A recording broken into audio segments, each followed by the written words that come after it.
Now we're back for real. Aw, Back. You're watching The Shattered Isles with me, Cassie. And Max. And Jon. And me, Paige! And the two of us. And the other two. And these weirdos. They're part of things. One of us. One of us. Weeble wobble, weeble wobble. So, last we left, it was a very uncomfortable situation in which Thomas was asked to be courtly. Yes, to do magic tricks, and the captain refused. But he broke to the powerful charisma. Hi, thanks, audience. We appreciate you. Yeah, the audience. So we're picking up, not like a right after that moment. It's maybe a day, 2-3 days. Yeah. Past that, like, conversation. Some time has passed on. The ship is moving. It's heading home, and in the void there are a lot of things that are. There are a lot of things that you worry about. A lot. Pirates. Very possible. Running into, like, your coral reef stuff. Yeah. Beasts. Devil dogs. Monster attacks. Monstrous things. Void drakes. Ghost ships. Totally. There's a lot of things to worry about in the void. There's even the mysterious dark stars that you cannot see, but you'll hear them. And it's a weird scenario. And you'll feel them. You'll feel them. If you get too close. And then it'll get hot, and there will be no wind, and the ship will start moving sideways, faster than it was moving beforehand. The sails will droop, and then you'll see it. The moment, the light that's coming off the dark star as it's being pulled in, and most people can't get out. It's like a black hole. They call it a dark star, black hole, but yes, they do exist. But there are other things in the void, and there are generally telltale signs that let you know you're about to have any problem. Like, pirates have a tendency to be visible. Some pirates paint their ships totally black, like the one we mentioned earlier. Like the rude bitch that Baron is. Yes, terrible.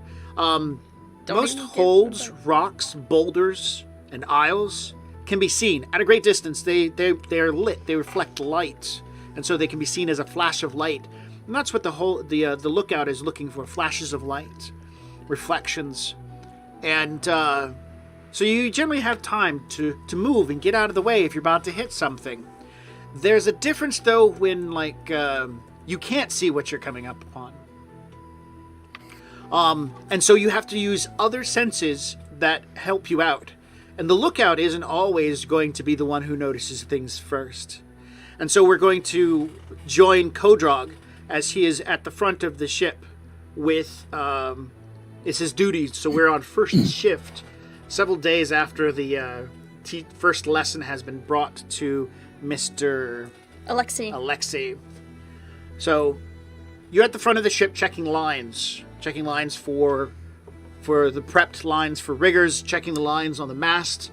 You've already come up here by order of the sailmaster to make sure that certain lines are tight and the ropes are aside, and just to do a general preference over everything to see what's going on. Mm-hmm. So you're up at the front. Go ahead and make a perception check.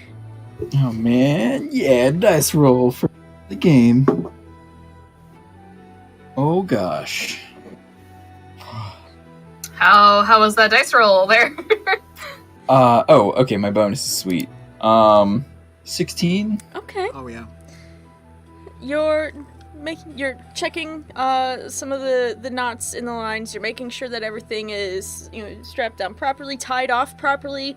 Because as you go through the winds, things can loosen. Speaking of the wind, as you're being pushed forward in the trade winds, something really weird hits your nose. A very strange smell. It's pungent, and it's not completely foul. As for moments of the smell, which is complex, is nice, and then maybe a little bit pungent, but then kind of like, what was that? But then just also like slightly rancid. Yeah. Oh, like kind of like rancid but sweet. Yeah. So it's not initially off-putting because your nose is confused. Yeah. Maybe it's food. Yeah. Wow. Don't worry, Acid fessed up to it. So I mean, that's your first thought because you remember. So you remember being next to Inu when the devil dogs attacked, right? Yeah, And yeah. And you and Inu were working, and then you heard the fart sound, and Inu looked at you, said nothing. You kept working, then you heard a fart sound, and then Inu stared at you. She's like, well, "You could say something," and then walked off. You remember that, right? Yeah. Yeah. Okay. So now instead of hearing the fart, I'm smelling the fart. Yes, that's very important. This time you haven't heard the fart, but you've smelled the fart. Oh man. Okay, so I'm gonna go out. So is there like a bowsprit Yeah. that holds like the? So I'm gonna walk out on the bowsprit and see if I can identify this scent better by being farther away from all the other scents on the ship. Sure. The bowsprit is wide as you walk along it, and then it comes to the. There is a lower catch mast that goes out. So you've got the figurehead on the bottom of the ship, and then above the figurehead there's that. Oh man, hang on. Apologize. I got a picture here with references. Yeah, the bowsprit. You head out onto the bowsprit. Flip it over. Let's just flip the whole thing over.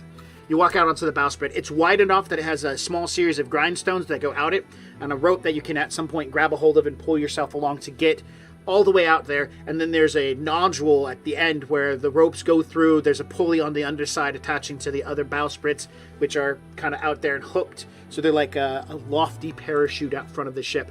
And the nodule is covered in grindstone, so you can click your boot onto it and just stand out there in front of the ship, like having a Titanic moment. Superman. I'm gonna Superman out off the bowsprit. Okay. Sure, no dice rolls or anything. It's not a problem. You're not acrobatics at this point in time. The devices that you're with and working with are designed to do this. So you get out there and talk about physics for a second. Don't want to bore people, but the ship, air isn't coming straight at you.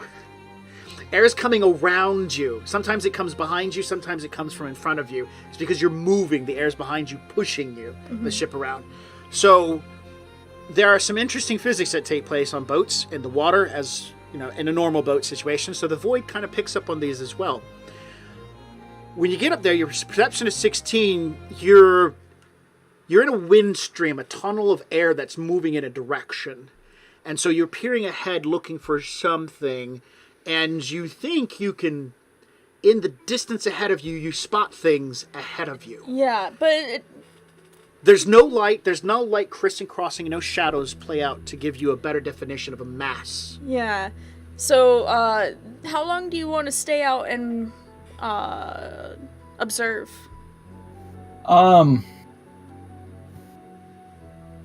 So I would be trying to get like an idea of what the smell might be, but not necessarily like a positive identification. Just something that I can be like, report back with, other than I smell something weird, Yeah. Okay. Okay, so, you stand out, Superman posed on the bowsprit, and looking out, peering out all around, so you have this nice 360 view, trying to find whatever is making that smell. You don't think it's devil dogs this time, or else because they would have been a lot closer, and you're you not hear seeing stuff. anything. Yeah. But you do see this strange, almost like a weird shimmer in the distance that you're slowly closing in on. Okay. As you get closer, I As would time say passes, this is yeah. probably a good 5 minutes that you've been standing out on the bowsprit at this point, and you see a weird chunk, like about the size of your fist. Can I interject floating towards, yeah, for go a ahead. second? Sure. So when I realized there was like a weird shimmer Mhm. out there, I would call back to somebody with a spyglass. Excellent. to try and get them to look at the point that I'm looking at so they can identify it sooner. We're going to roll to see if there's somebody nearby. You got it? Yeah. As you look back from the bowsprit to see who else, you were the forward man on this cruise ship. Right now, everybody else is asleep. There's the lookout way up high on the top of the lookout tower, which, by the way, isn't the top of the main mast. It's a tower that sticks out the back end of the boat. He's nowhere near you. You're looking down. You realize you're the only one out here. It's just you at the front of the boat, Supermaning it. Is there a safety line long enough that I can tie myself to and still jet myself up to the mainmast crow's nest? Well, you could, but the lookout is not. It's not an up. They stay out and back. Yeah. So if you can imagine, the ship is shaped like a cylinder. At the back, there's a tall tower that goes back far enough so that he can look all around the ship and out in front. So he's literally, I'm just going to say, like 70 yards away from the ship on the end of this really thin pole. Okay. So he's nowhere near you. Well, so knowing that I'm the only person, or like I'm the main person on watch for the bow of the ship, I assume I would have a spyglass. I would assume that you would have one. You've always asked to have one, ask other people. You've said Roll it more than to once. check to make sure that you remembered to pack it. If you get a 16 or higher, for some reason you forgot to grab your spyglass before you went out on front boat duty. And I rolled a 16. So, you reach for your spyglass, open the hatch of the little case, you see no spyglass in there. damn it, Larry. Oh, man. There's a flashback to you guys in the fucking cafeteria where Larry's like, oh, let me see that. And he's just like, oh, and you forgot to grab it. Oh, gosh. Okay. So, yeah. That's why I stay out there so long trying to identify this thing, because I don't have my spyglass. All right. So, as I was saying, A fist-sized chunk is coming towards you, essentially. It's probably maybe about a yard or two out, so if you wanted to try to catch it, you would have to, you make sure you're tied off and then go out to catch it. And, yeah. So, what would you like to do? Also, it's not moving at an incredibly fast speed, so it's moving at a speed slower than you guys, so it's like a slow ball heading toward the boat. Mm-hmm. It's more like you're catching up to it than it's coming towards you. That's a better way to say it. Okay. Yeah. Yeah, so I will take the safety line, tie it to myself, and spring off of the bowsprit to try and intercept the smelly mustard snowball. Okay. Smelly mustard snowball. That sounds like a good insult. You smelly mustard snowball. Okay. I don't know, it just sounds good. Coming from a person who insults people with, you're a pancake. It's good. Pancakes are delicious. Yeah. You managed to catch up to it. Oh, nice. It's acrobatics check. Yeah, you do have to. acrobatics check. I'm sorry. No, I'm it's like, fine. you do it! And No. I forgot you're supposed to roll shit. No, it's okay. I might roll a 1. That's so. okay. I mean, you could just say he does it. We don't have to. I could. roll. I tried, but he's the one that's gonna call for that. How's that roll? So my a total of 10. Okay. Nice. You've got your safety line, so as you miss, it's a whitish colored stone with green colored highlights in some places. Mm-hmm. And as you miss it, it's definitely a spiraling rock that you missed. As you swing past and you go out, and all of a sudden your line gets you taut and starts kind of jerking you back. Luckily, on the return, you might get a chance to flail at it. As I drift past and get a good look at it, can I make an appraise roll to identify the material it's made of? Yes, you can, if you have appraise as a skill. So I do, and I get a bonus On If stones? it's a precious material, if it's precious metal or gemstone, I get a bonus. Well, yeah, okay. Okay, so I'm gonna say the non-bonus roll, and you can decide if I get it or. Okay. So it's an 18 non-bonus, but it's a +2 bonus if I get it. Oh. You know what this is. White stones like this, the shape, the color, the green tinge. The kind of splotchy mottled look. Kryptonite. No. Better. Not destructive, but valuable. Not valuable to the average common man, but valuable to nobles and wealthy merchants. And perfumers. This is a chunk of material that's referred to as ambergris, or Whale vomit. lapis. Lapis, and the technical Baeleena. term is Lapis Baeleena. Yeah. That's whale stones. They're called whale stones. And so as you're drifting back going, ooh, ooh, and your mind reels over what you're looking at, you look ahead of that glistening mass, and it's not a mass, it is technically a mass, but it's a glistening mass of a pot of whales. You're like, what? What's the approximate value of a chunk this large? Hang on, Because our I notes, might. our notes say Hold on. I gotta get my other notes. just this tiny bit. Might need to make a composure roll. To not go. 'Cause, like a fist-sized chunk of ambergris, like Oh, it's in not all. our- It's Hold not on. all ambergris. There's probably some stuff you have to pick through. Yeah. okay, Give me a fair second, enough, because fair We enough. talked Gotta about clean it up. like Still. a Yeah, how kilo, much? a kilo being worth like. Hold on, we're gonna have to mute ourselves for a second while we redo numbers. That's fine. Okay, so Right now, Kodrog is like mentally trying to calculate whether or not this. We had set Drink aside or like, a how large many one. kilos were they going to find? hold on. Oh, I can clean that area, but maybe it's like super tiny. Like, yeah, I can see that. Yeah. I just imagine seeing Kodrog like panicking and like screaming at the top of his lungs that he found something amazing, and like just flailing in space. Yeah.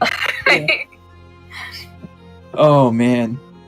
So, The if fucking anybody has not seen this yet, go watch The Ballad of Buster Scruggs on Netflix, but specifically look for the one that's about the prospector, because he keeps digging in all these holes, trying to get closer and closer to where like the main of gold is.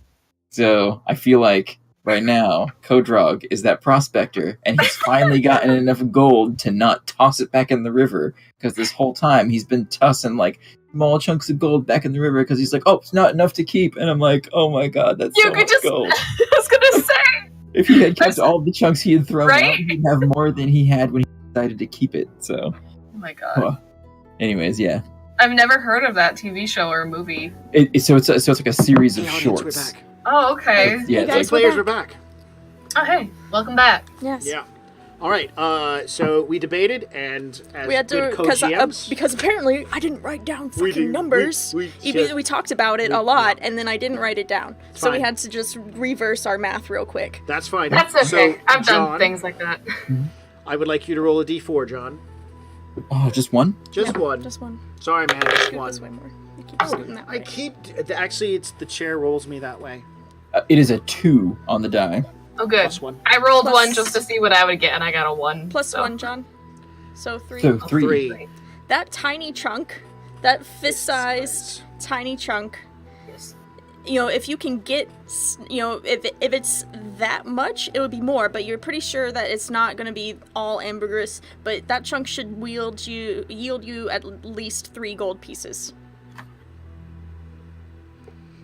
Have I? We'll make him bank. I'm trying to think if I would have ever seen 3 gold pieces together. You do, right now. Almost Yeah. in the palm of your hand. You probably have seen somebody throw down like a sack of gold that pops out like 20 to 30 gold pieces. So you've probably seen a lot of money in your life. I mean, I know I've seen a lot of money too. So I mean, Kodrogs, but own 3 gold pieces, where it's just a different question. Yeah. Okay, so Kodrog drifts past this chunk of ambergris, realizes what it is, starts doing the mental calculations of what it's worth, and trying to remember any kind of tale he's ever heard about how much ambergris you can collect in a period of time by following a pod of void whales. And then so when the rope becomes taut and he starts to come back to the ambergris, he's trying to remember the details of the contract that he signed when he came aboard the Amber Falls. And is there any kind of finder's percentage for anything when you're on board? Finder's Oh percentage. gosh. Yes, there is a finder's percentage. So you'll be reminded, because you're a dwarf, you keep track of these things, that there's a finder's percentage, that if you technically grab that piece, it belongs to the princess. And she can, if she so chooses to, dull this up into your pay, a percentage of it. Most of the main crew members, the captain, Arthur, Anne, The officers, the doctor, they get a share of what's found. There are a number of shares of the booty, and then you guys get a share divvied to you. Like the princess might have said that there's one share divvied to the crew, and I do believe it's 1.5 shares that she said gets divvied to the crew. A share, by the way, is a 12th. So they take whatever is found, they cut it into 12 pieces, because it's related to the shape of a clock. You lay everything out evenly around a circle, and then you divide it into 12 pieces. And so a 12th of that, the total share of 3 gold pieces, a 12th of that would be yours, or to share with everybody else of the crew. As far as it goes for how much you can get, that's a knowledge void roll. Oh, a good roll, finally. Oh my gosh, okay. Knowledge, void, that's a 4, a 23. Ooh, nice. Jesus. you have heard tales of pod followers that can buy their own isle. Not a hold, an isle. Wealthy enough to become a You could king. live on an isle. You could buy an isle. Can I take a 20 on catching this ambergris? Yes. Yes, you can. I will stay out here as long as I have to catch this chunk of shit. There's a moment where you accidentally like poke it with your fingertips and it goes further, and you're like, oh no! This Lapis Baeleena is like... This could easily be your key to a very comfortable existence. Yeah. Oh, man. All right. So you grab the rope, you pull yourself back into the bowsprit. You walk carefully up to the bowsprit to pay the pension. You watching the piece of rock get closer and closer. You begin going back down to the bowsprit to the first mast, and you go across the runner. Fuck, I can't remember what that thing's called. The yard arm. You go across the yard arm, get yourself in a position, and you're getting ready to leap out and grab a hold of the stone and do what with it once you put your hands onto it. I need to know ahead of time. Oh, as soon as I put my hands on it, I'm gonna stuff it in my, like fanny pack, belt pouch In your beard. thing. Put it in your fanny pouch. Yeah, Okay. All right. and yeah. So it's going to take, because you're calling for a 20, it's going to take 10 times as long. And I'm only assuming it's going to take like a minute's worth of your time to get in the right position. So you're jumping from the bowsprit to a mast and then tying. So there's a moment where you literally aren't tied to anything. You're jumping from one to the other, going, catch me, running down and getting in position, going, I can do that, I can do that. All right, but I'm still going to make a chance roll for a random encounter, like another crew member walking up going, hey, Kodrog, what you doing? All right, we're going to set that number. Fair enough. We're going to set that number to being 15 and above. If I roll a 14 or a 20, it's Thomas. Ooh, 17, it's not Thomas. damn it. All right. So, it's not going to be Larry, just to let you guys know ahead of time. I'm not going Thank you. I'm not going to make Thank it Larry. God. We do that one too much. It'll be Larry's like the fan favorite.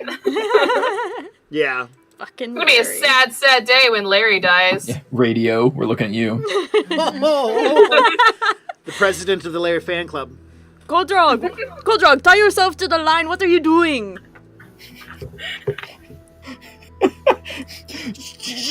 Don't distract me! So it's... right. I've got some vomit to catch. Vomit to catch. Okay, so I think she's pretty sharp. Yeah. She's gonna stare for a minute and kind of try to figure out that he's going for something, and debate whether or not she actually wants to raise the alarm because Kodrog's being dumb. Kodrog is being dumb. But that doesn't mean she wants to raise the alarm. But do they know Kodrog? He's one of the talented riggers on this ship. When they Who trust single-handedly him, defeated 3 mercenaries. with exactly, knives. and some double dogs. and a dragon.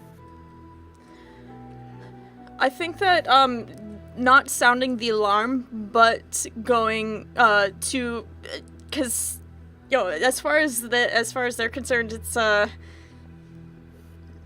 Safety being regulations. really stupid, and like he could actually, if he misses one thing, he's gone. So she's gonna run over and grab the one of the poles, one of the what are they called?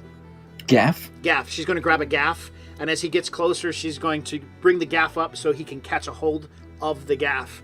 And after seeing, so she's letting you go through the motions, but she grabs the gaff and walks underneath you as you're grabbing hold of it. She has no idea what she does. You don't know if she knows, but as she's looking around the deck, and then she looks up at you and she grabs a hold of your belt with the gaff and pulls you down. Do you have the rock though, right? Yeah, he grabs the rock, Oh. and you Oh, grab the good. rock, and you immediately you need to make a stealth roll, and she needs to make a perception check to see if she sees the rock or see you doing it. I don't think that I would be trying to be stealthy. So Kodrog is not intending to keep it for himself because he wants to abide by the terms of the contract Right. that he has signed, because that's what honorable dwarves do. That's true. Right, Um, but so she definitely sees that you grab a hold of something. what are you doing? You're doing suicide. no, I have a prize for our princess. What? What could be so Oh. worth it? I'll just hold it up. Just show her. If she can't identify it, that's Yeah, that's her loss. Yeah. Yeah, no. That's Stupid rock. no. I rolled 17. Oh, never mind. So- It's not a stupid rock. Nice. My God. Is that? There's a fortune in front of us. And then they look to the front, like Yeah, looking around for somebody else. we need to tell the sailmaster. Aye, we do. And we spring off together holding hands in joy and happiness. We're gonna be rich. All right. We're gonna See, be that's why we didn't do Larry, because they would be like, no, man, we don't need to tell anybody. Yeah, We're just gonna keep this on exactly. the down low. Ain't nothing gonna go bad from this. Okay, so the two of you go hand in hand, skipping up to the sailmaster. We're off to see Not the really. wizard. The In our minds, that is what we're doing. yeah. In my mind, we're That's what you're skipping off doing. together. Okay. But no, Kodrog is striding confidently, however, also trying to not draw attention. Sure. Like not look weird, but moving. You're gonna assertively. look weird no matter Yeah. what you do. Like at this point, because you have something. As you In get my to pockets. the forecastle, you can see, and John, do me a favor, say something real quick. Yes. Hello. How Okay, are we're you good. today? I thought I Sweet. heard an echo, but it was just a mistake. As you get to the forecastle, you can see that the sailmaster is at top deck on the forecastle itself. She's currently at the helm. I would assume Yes. somebody's got to be at the helm. She's probably Anne at it is for ship. is a middle-aged, very wiry woman who is looks like to be made of bone and lean muscle and sinew. Like very just, she looks tough. Yeah. Like she's been through some shit, and she knows her shit. And Does she have like a wicked scar down her eye? No, she doesn't got. She's lived better this than long that. without any scars. Yeah, She's and you an don't old give hand. her shit. Hey. She's an old hand in her job. And you see she's up manning the helm at this point in time as the two of you are coming back. What are? Would I refer to her as Master Anne or Sailmaster? Sailmaster. Or... Sailmaster. Okay. Usually. So I will come to her left side and kneel down and present the chunk of ambergris and say, Sailmaster, I have a prize for our princess. What? I got this Hold one. on, hold on. I got this one. Yeah. She said, a rock. You found a rock. Are we... Yeah. I mean, maybe you're too low to the ground for her to identify it properly. Wow. Wow. That is so low. That was... Let's not get short with him. All right. So she says it's that it's was a rock. bad. The person you're with would be like, no, it's Lapis Baeleena. She'll Yeah, take and the rock so, from your hand at this point in time. Unless Okay. you resist. No. I was so I assume that it's like not really hard. It's just kind of solid. So like I could pull it apart Yes. and like show like this is the valuable part. Yeah. Okay, that's Maybe what you want to maybe do? you recognize it. Yeah. So I'll like break it apart and like say yes, Lapis Baeleena. All right. She stares at it for a minute. She stares at you. She stares over across the ship toward the front of it. And her face doesn't go to like excitement, more to like a sense of urgency. She's like, we need all hands on deck. We need the captain to be aware of what's going on. We need to get the catch nets out front, and we need to know how close we are. Did you see a pod? Pod. We saw a group of whales, if that's what I did see a pod, right? Yes, you Yes. saw whales. You saw Okay. them in the distance. Yes. Oh yeah, good because I remember. All I remember is I Slowly forgot my closing spyglass. your eyes. So like, what a fool I am. Eye master, there's a pod straight ahead. That means they're in the winds with us, and we're going to be ramming up behind them quickly. We need to get ready for maneuvering, and as well as other things. We need to get the net rigging up. Net rigging. I'm sorry. Go ahead. You. Yeah. We need Kodrog. Take riggers, get the net rigging up, ready to go so we can catch anything. We're going to need to slacken the sails when we get close so we don't run into the pod. We'll stick behind them for a while and see what we can get. Eye master, and so like as I'm running off the forecastle, I grab my horn and I start blowing into my horn, and it's the rigger's call. all hands on lines. Okay. Cool. All right. Meanwhile, below deck, you and Bastianus are laying in your. No, you're on duty right now. You're first shift too, right? I have no idea. Yes. Yeah, she's first shift as 'Cause- well. 'cause you're Thomas with is first Kodrog, shift. Yeah. so- I have to write things down. I feel like I'm the only boatswain on deck most of the time. Well, actually, no. You're probably below deck, and you're with Cookie right now, and the cat probably just with Cookie as she's going through the rations, picking out what food is going to be. As she's like Yeah. sorting through the flour and the mushroom stuff, you hear the sound of a Yeah, horn potion. being blown. So she's like, yeah, we got enough salt here, some extra crackers. I'm gonna take a whole box of crackers. How many crackers do you need, Cookie? I feel like we that's have what tons I of make the soup out of. crackers. You make soup out of crack. Do you understand what crackers are? It's flour. You mix it It's- into the. No, crackers are like a dried bread. You get flour for flour. No, we don't have flour for flour. That will go bad. We could Crackers buy don't go flour. bad. We Okay, can yeah. buy flour, but we don't. Flour doesn't go bad. Crackers do go bad. You open them, they go bad.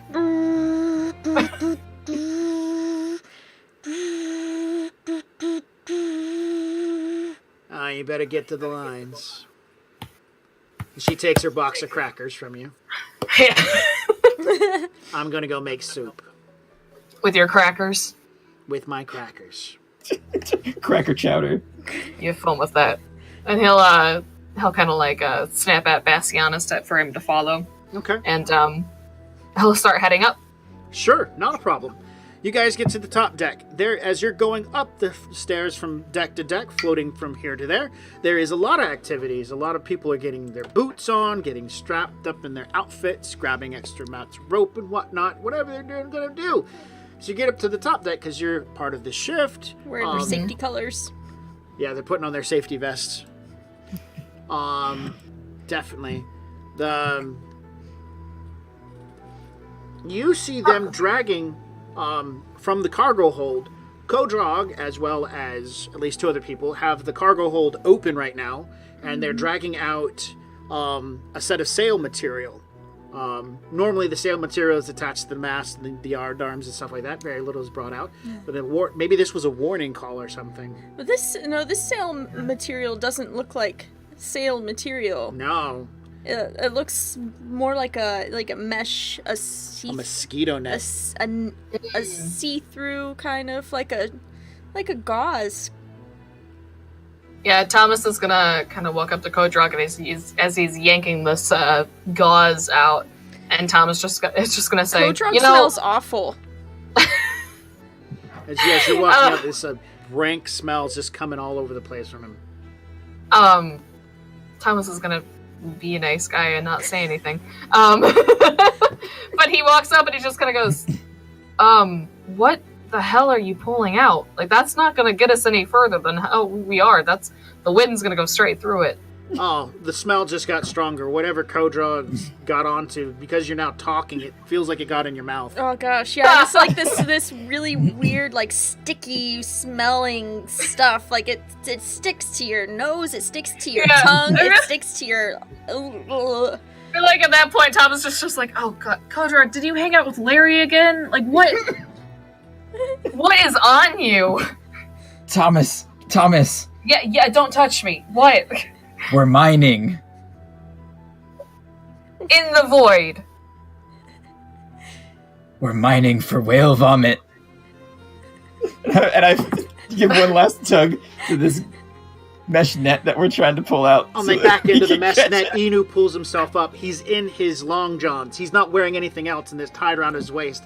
He's barefoot, no shirt on. He pulls it and is like, I'll get this side to the fore. I'll take this up to the bowsprit. I'm going to go to the starboard side. You take the other one, port side. Let's go. Come on. And the little halfling begins hurrying up with this netting.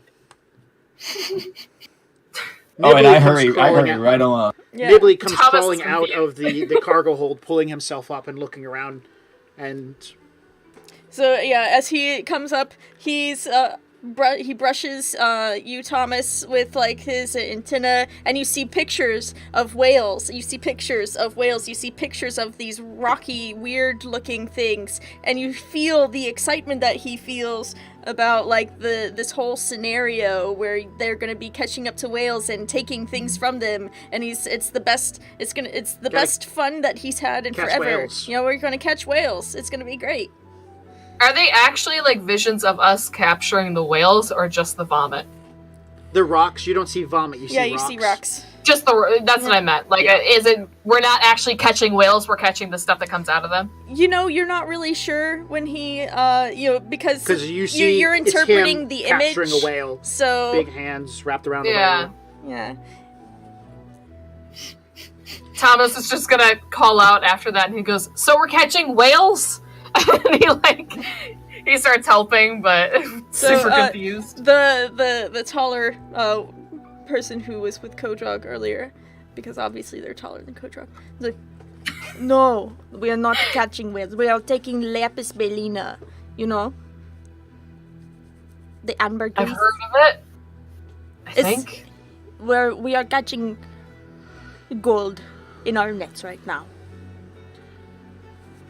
All right, tell me what I need to do. I want to get paid. What do I need to do? You need to as go long as up we're not catching the creatures of the void, I'm good with that, because those things are fucking gorgeous. And follow Kodrog. He will tell you what to do with your... Alright, Kodrog stinks. He's like, oh, I don't wanna. And you will too. You will stink with riches. Go. Oh, God. Stinky rich. All right. I wanna.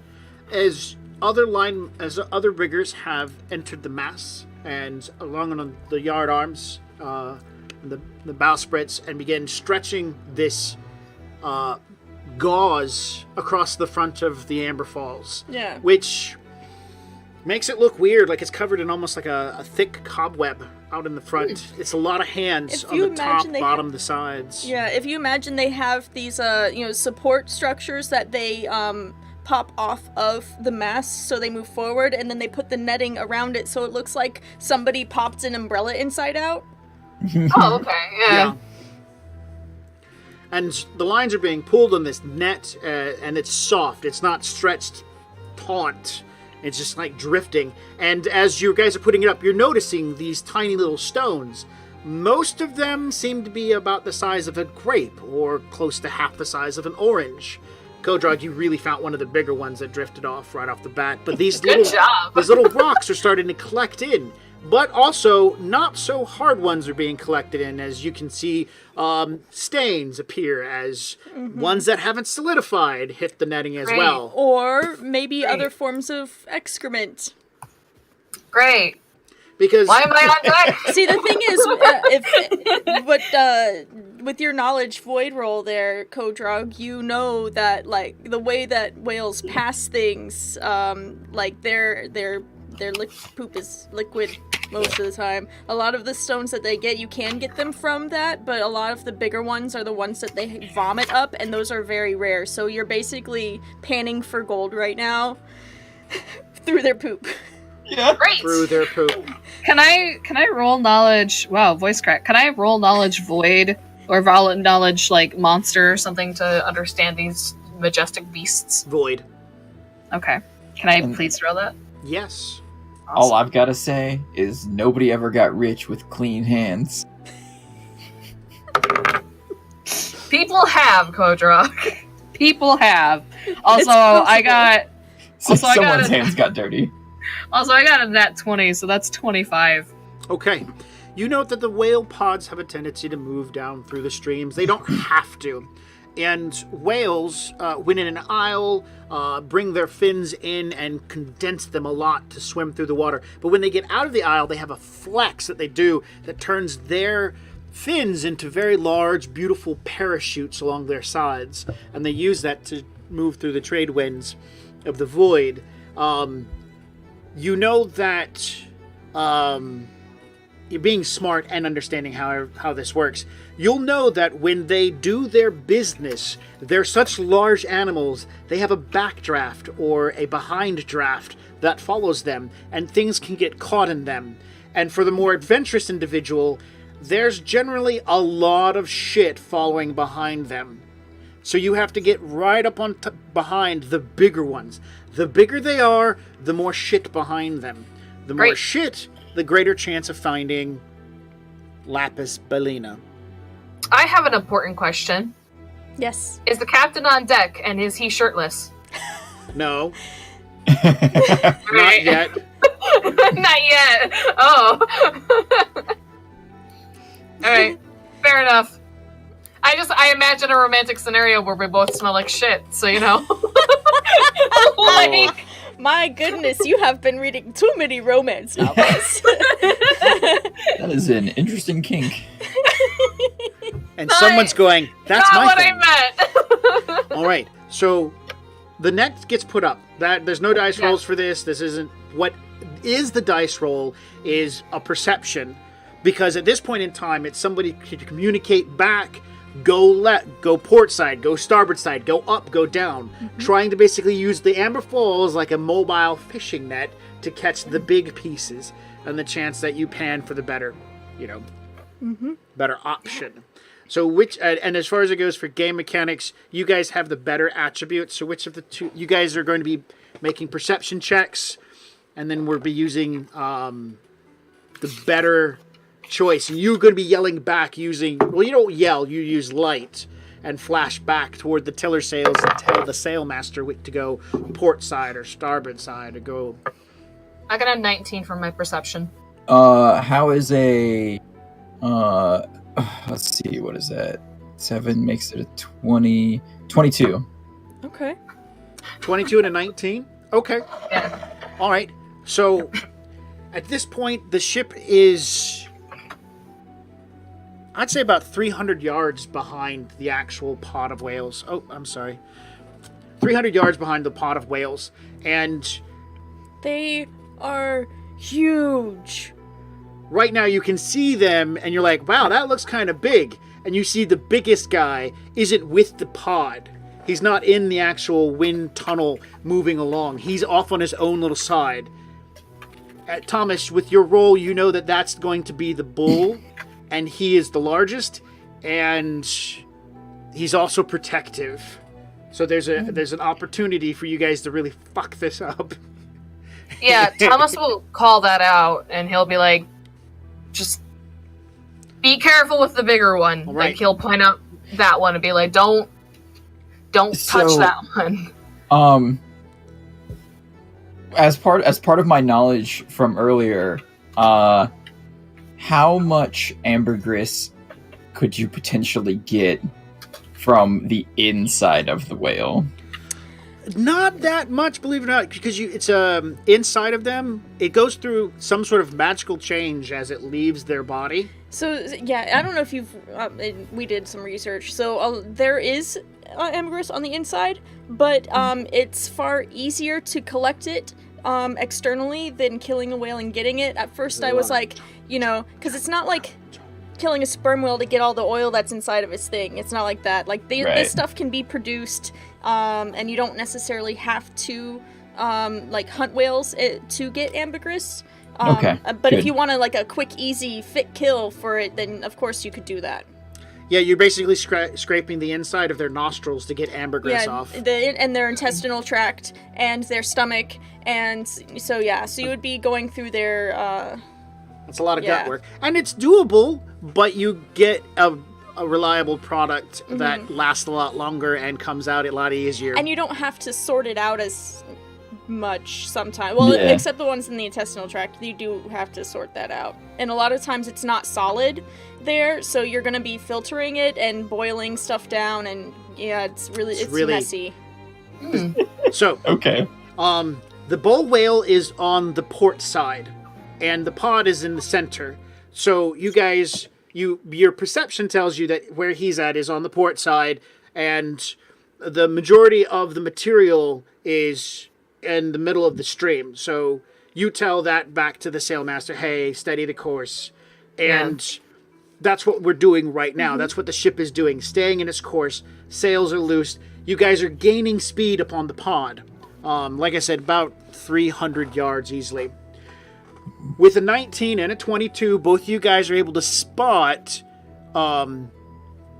with a 19, you're able to spot in the mast of the whales, there are several, we'll say a D8 plus 2. Yeah, let's do that. Your dice are right there.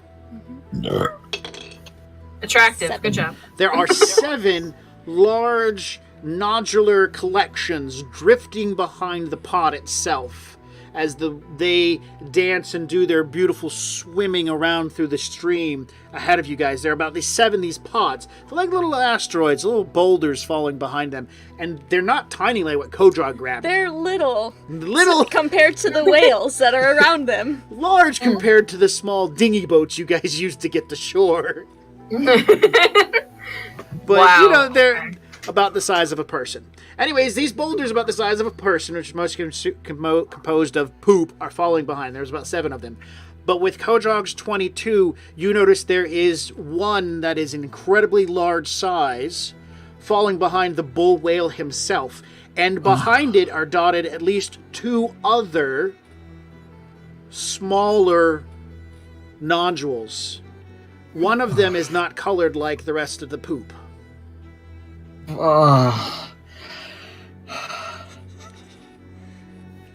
Who's the commanding officer on deck right now? Sailmaster. Is the captain out yet? Okay, so it's still Sailmaster Ann. Yes. Okay, so I see it. Yeah. I understand that is literally a fortune's worth. Yes. It's also Stuff. super dangerous. Well, Yes. Imagine as you see this, Thomas is telling the sailmaster, stand course, that thing, that whale will destroy the ship if we do anything. you might actually be better. I think with your role, you would know that the bull is only going to respond to threats to the pod. So that's fair. Like I said, he protects the pod. Yeah. Okay. Yeah. Then Thomas will just be like, just don't harm the others, and we should be fine. Okay. Does it look like everything is handled enough here at the front. Like, if I start to fade into the background, is everything going to fall apart? No. No. Thomas is here. He's got a good handle on things and magic. Oh, good. Thanks. I'm glad you have confidence in me. That I don't. So, Thomas is here. Man. He's got this, and he's like, yeah! Okay, so Kodrog is going to, like, power leap back towards the forecastle and, like, land on the deck and, like, sprint up there. Because he's got a plan. All right. All right, so Thomas, you're telling, Yes. you're sending light signals back to say, stay on the course, and Kodrog, you're leaping to the back of the boat. You're flying down like Superman style. Yes. This is awesome. yeah. So as you're flying down, the captain and Princess Violet have joined the sailmaster on deck on the forecastle. Yes, so as you You come should in on your totally do a superhero landing, Yeah, please. he still has to make an acrobatics check to land back on the boat because he shot down the length of the boat Yeah, without a rope. he had to There's- cut Yeah. his safety line in order to do this shit. Yeah, there's no line long enough for this. So, Okay. 21. excellent. Describe your superhero landing. Yeah. Okay. So I power jump from the bow of the ship, trying to, like, not high arc, but low arc straight. myself towards, Yeah. straight towards the forecastle. And as I'm coming up, I'm halfway there, I see, oh my gosh, the captain's there now, and the princess. They're gonna love my plan. So, and as I approach, I grab onto the railing of the forecastle and, like, swing myself down into the kneeling position in front of the captain and the princess Nice. Epic. and the sailmaster. Oh man, the princess is all like, woo! Because she's seen you fight before, man. She sees you like some sort of action hero. Yeah. Master Kodrog! I'll let you do it. Master Kodrog! You're here! What's happening? Are we going to be in a fight? My lady, no fight. But Captain, there is quite a large chunk of, what was it? Ambergris. Baeleena. Yeah, Amber- Lapis. Baeleena. Baeleena Lapis. I'll say Baeleena Lapis because that sounds fancy. Baeleena Lapis behind the bull. Request permission to take our smaller craft and gesture back to the ship that we got from the hold. To collect it. Look, the captain looks to the sailmaster. The sailmaster will give a nod. Captain, if there is that would be useful, and we have enough force right now, we could carry the little thing. Oh my gosh! Is that a whale? Interrupts. Because now she's moved to the side of the boat where the bull is at because it's visible and large. Look, there's a whale! She's been the nicest kid ever, and I feel bad for saying this. Can just a poop hit her in the face? There's a whale! And just like... Ew. The sailmaster will step toward the captain, say, if he takes any launches in the right direction, he could use the wind, pull himself out farther, and catch just the trails, and he should be able to catch up. And the captain will say,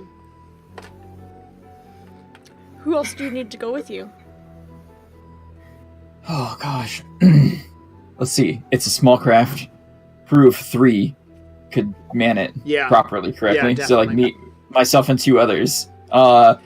Honestly, out of character, whoever's closest and competent is who I'll point out. all right, well, Larry's probably not nearby.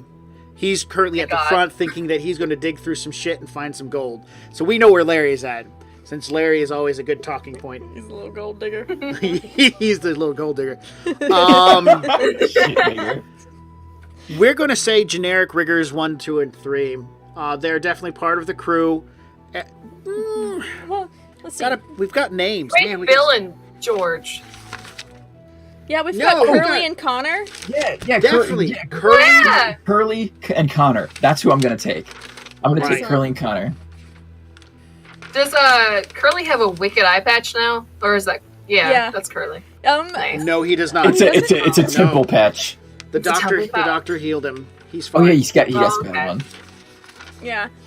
He's got a Nice. weird, like, Scar thing. His his eyes kind of like yeah. close half shut now. Yeah, his eyes kind of droopy, and, you know, like, We're gonna say it's going to be Connor, Curly, and Dimitri are nearby. How's that Oh sound? yeah. sounds good. Be gentle with Dimitri. He's a gentle soul. Also, Hudson, the cabin boy's here too, but we don't care about him. He's never gets mentioned ever again. All right. All right. I'm sorry. Who the cabin boy? Hudson. He got mentioned again. Sorry. Good job.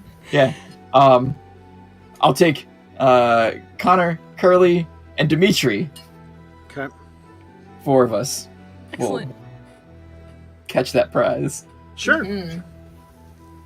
So, yeah, you'll, take the boat and head out. So you're gonna be going after the big prize. All right. Yeah, yeah. So I'm the- gonna swing out wide to port, and I'll tell you the rest of the plan later. Okay, so, as you get to the ship, you're getting it, unmoored, and,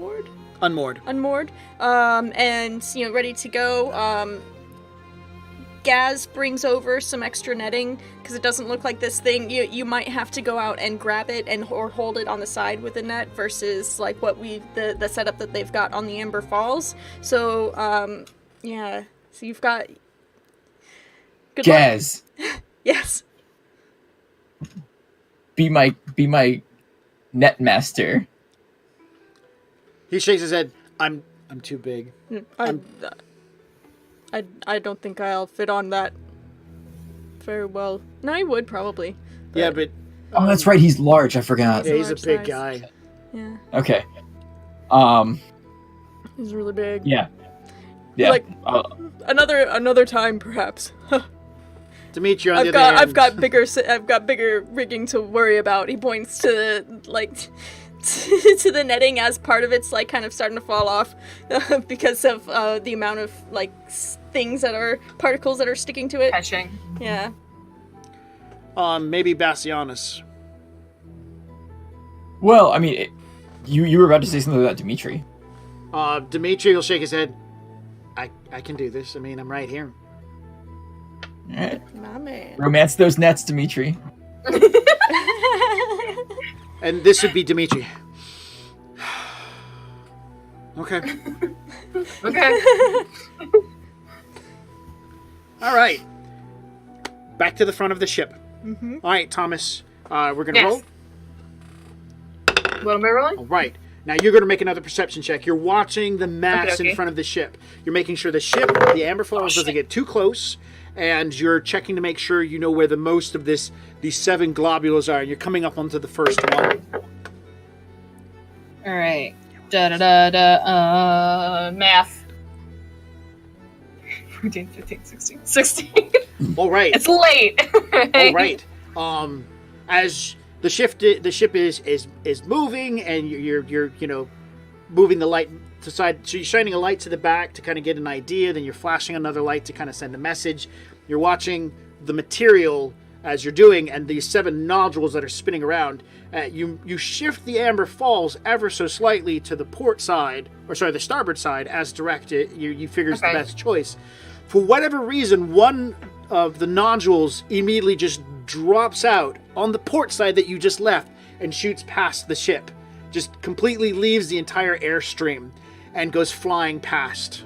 It's about the size of a small car. And then everybody's like, oh! Small car, you say? Yes. Let's see. You gonna mage hand it? I was, yeah, but I don't think Mage Hand can hold that unless it's heavy. They're not Unless- heavy. I'm breaking my mic or some shit. Don't- Well, yeah, then I'll Mage Hand it. Fuck it. I have that on my spell list today. Fucking right. catchers. Yeah, as it like snaps, Thomas just goes, "God damn it!" Because you like, can snaps you can his grab a fingers. hold of it and drag it back into the airflow, and Yeah. then maybe start pulling it direction. So you stop what you're doing, turn in its direction, make your arcane gestures, and as the mage hands fly from yours, they immediately go and sink straight into the whole mass, and then come back out. There is no solidness to it. Great. Well, I tried. Larry, I will let's see. return to my Larry, duty. Maybe if you're more gentle about it. maybe if you're more gentle, so you're So play you with gotta the- concentrate now on trying to You gotta manipulate spread- the mage hands. Spread the mage fingers. Spread the Large mage fingers, area. I don't have like conjure net or anything, and not even like a damaging net, not on me. No. Anyway, but yeah, I mean, Thomas will do his best to catch most of it, unless he casts any sort of wind to put it back into place. But that would be going opposite. You could cast fly on yourself and go grab it. No thanks. No Your thanks. magical hands play with the mushy material as it drifts away from the boat and Great. into the distance. And everybody's like, oh, you know, they're very saddened by this. And Larry goes, Yeah. that's coming out of your share. That's your fault. I was saying port. You don't know what you're doing. I should be telling the sailmaster what to do. Thomas uses his mage hand and stealthily slaps Larry on the butt. Or Wow. upside the head. All right. Next perception check. You've moved the ship more starboard side to I'm gonna catch use a different two dice for this. of the.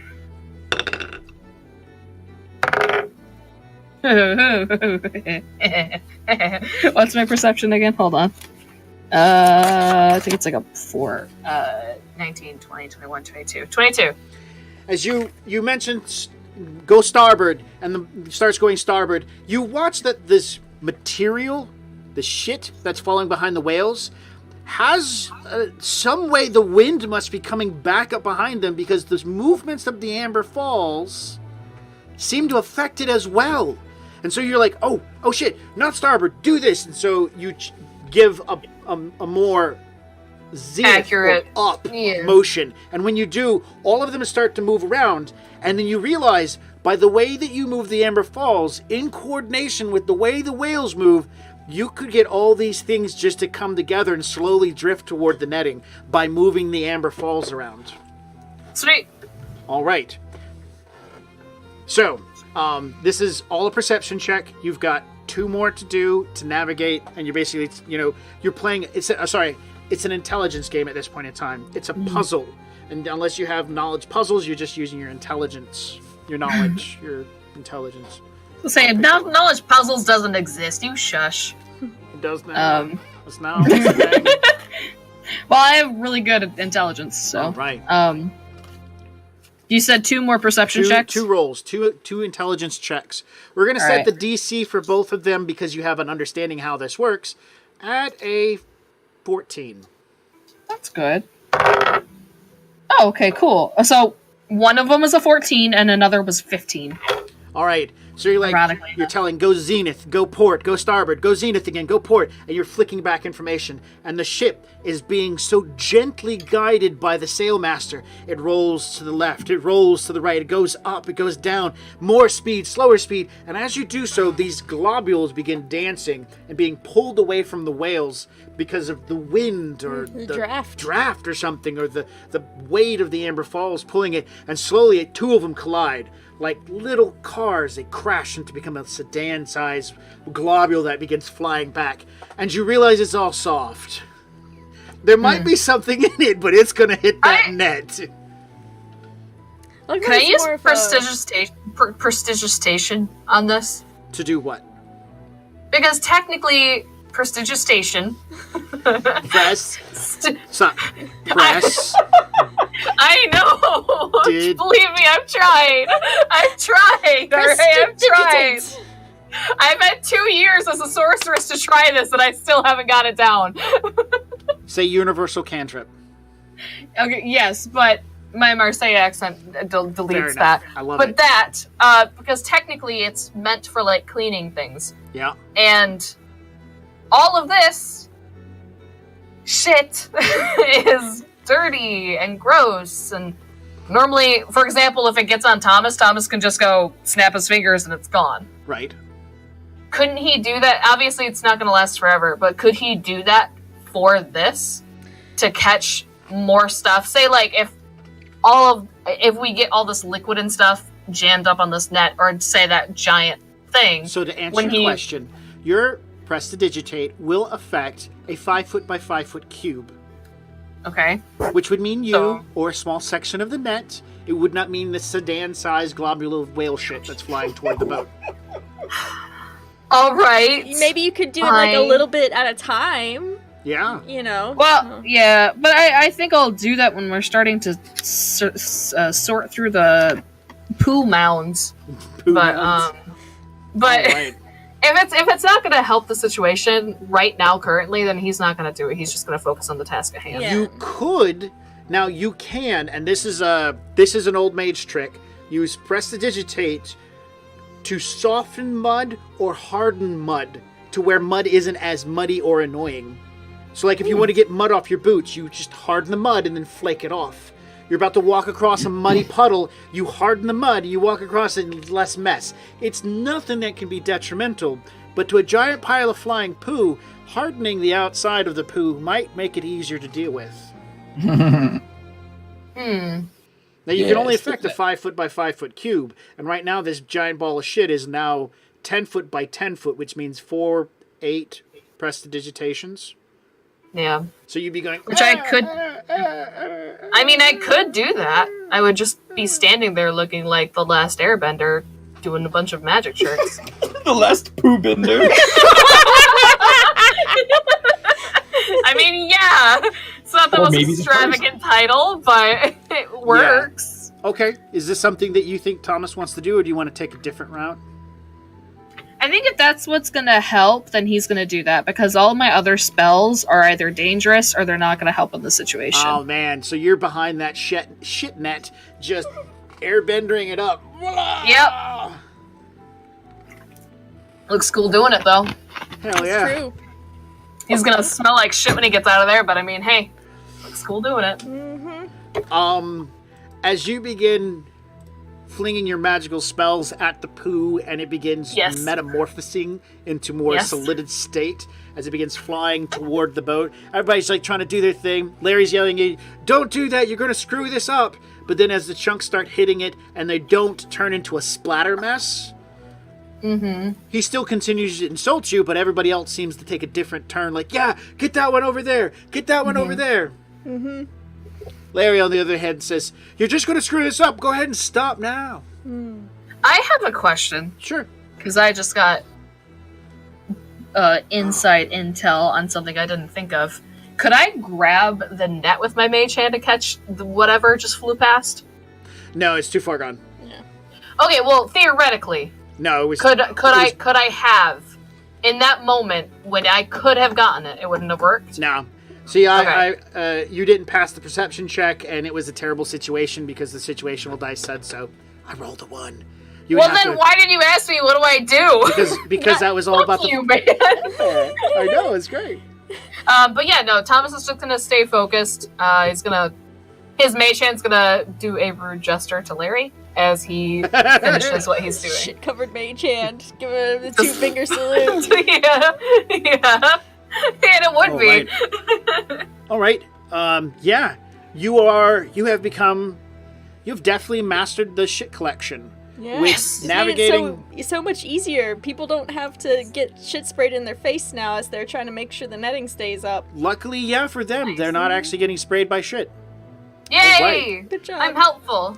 And you guys are able to close the distance and start catching the ambergris Yeah. and the boulders themselves. Yeah, as you approach, the sailmaster is going to loosen the side sails, so that way you're just now riding in you're drifting is it drafting? It's drafting. Drafting. You're drafting behind the whales now at this point. And so when they're ready to actually break away, they'll bring the sails back.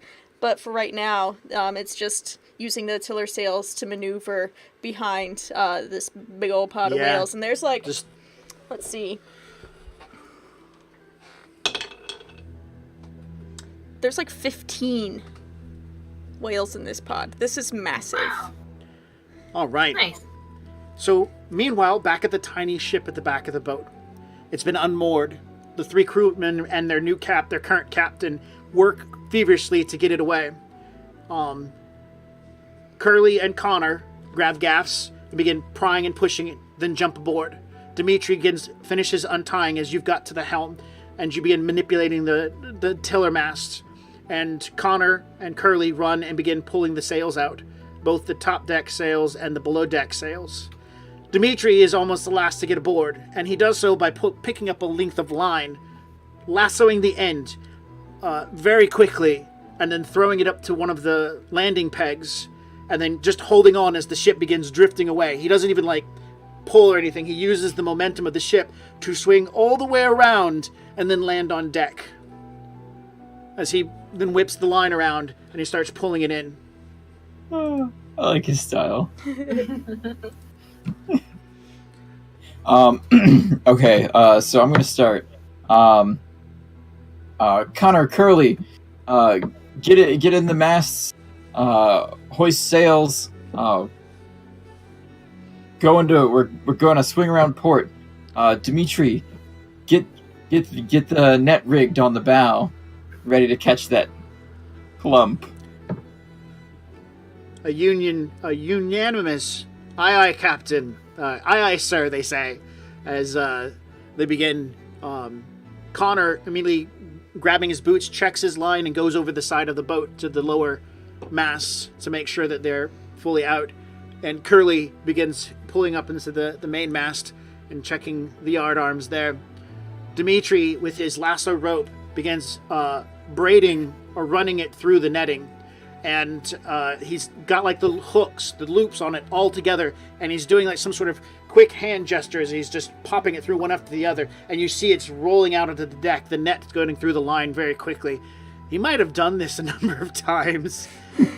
As it comes to the end, now the entire thing is attached to the rope that has a loop on the end of it, and he lets it over to the side, calling for Connor to grab one end, and then he begins laying out the triangle sail out in front. Triangle net. It's not full, it's just ready to go. All he has to do is get Curly to pull it up the main mast, and the front of the ship is going to have a massive net on it. Now it's required for you to do some piloting rolls. It's going to take a piloting roll to get away from the Amber Falls. It's going to take a piloting roll to catch up to the bull whale, and it's going to take a piloting roll to grab the poo. Not even the poo, just the little bit of ambergris that's falling behind it. Okay, so that's 3 piloting rolls? 3 piloting rolls, and then there should be 1 to get back. Okay. Oh man, piloting roll to get away from the Amber. 9. That's fine. No, seriously, a low roll. It's like a 7, because you're not even in adverse conditions. Mm-hmm. Okay. You've got 2 guys with the gaffs that are help pushing off, so you're good. All right, so you drift away from the Amber Falls. Catching up is going to be a 15. Okay. Oh man, 15 on the spot. Damn. Nice. Woo! So at points as you drift away from the Amber Falls and begin heading that direction, you're fighting with the wind currents coming off the Amber Falls, trying to take advantage of it. At some point, this little ship's just swooping back and forth, taking advantage of these crosswinds. You get dangerously close to the Amber Falls as one of the sails pass over the deck and then come back out, knocking over a bucket with a mop in it. But that's so I have to swing in close so I can swing out wide. to come back and catch that bit of treasure. Mm-hmm. So as you get closer to the front of the boat, you guys who are at the front of the boat navigating, casting magical spells and whatnot, see the lean, long, white, tiny vessel zipping past the Amber Falls. and out into the blackness of the void. All right, what do we get for the last one? We're going to set this one not as hard as passing by. You're trying to get behind it and just catch up. So we're going to put that at a 13. 23. Nice. You find that once you get behind it, there's a massive draft behind this beast. If it turned around and opened its mouth, you would be a snack. You quickly slide behind it and begin drafting up behind it. It carries you very quickly. You have to unfurl the sails so that you don't just shoot up its butthole too quickly. The first one hits the netting before it's even fully taut, as Dimitri is pulling as hard as he can. The second one splatters. It is still fresh. But the third one, the white stone, is about the size of a simple treasure chest. As it hits the net, you can see its mass bending the nets itself. Dimitri begins giving way so it doesn't get away too quickly. Okay. We're gonna be rich, so- guys. Yeah, by a simple treasure chest, it's a very large treasure chest. It's like a Yeah. like a cedar bed trunk kind of treasure chest. That's awesome. Okay, so, out of character kind of like perspective over the larger picture, can I swing this ship around to also catch the bit that was missed? No, that's too far gone. Yeah. Okay. You could keep Can going I- and try to hit the big turd falling behind the whale in front of you.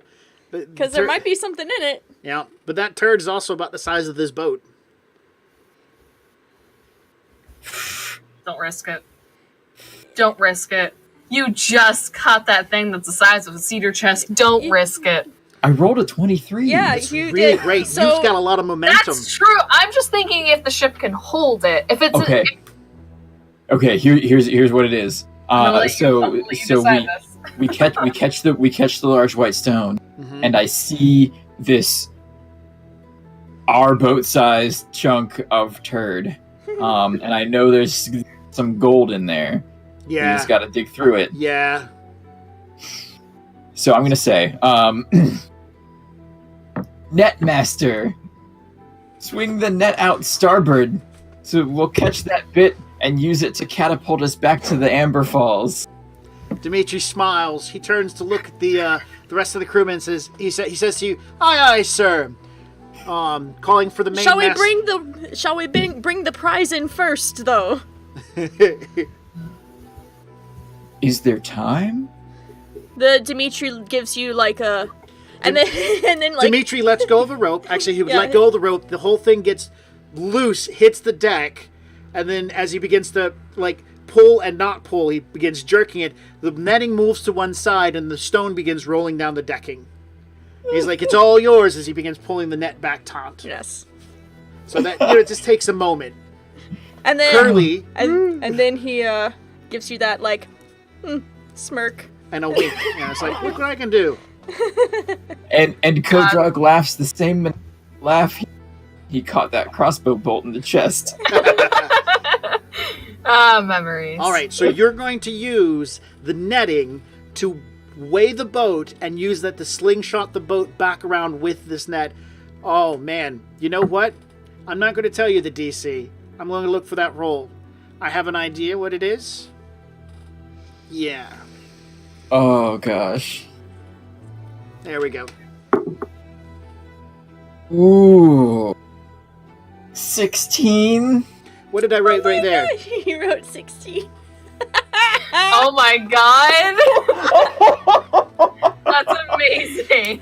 When the small ship collides with it, Dimitri gives a little bit of way as the whole thing gets caught. It begins seeping into the net, and you are fighting with the tiller as all of a sudden it's got a hold of you. You don't just turn around, you go around it because it's spinning. As you begin fighting with the tiller to try to push it off to one side, it is like fighting with a bull as the small ship begins trying to take control of this mass.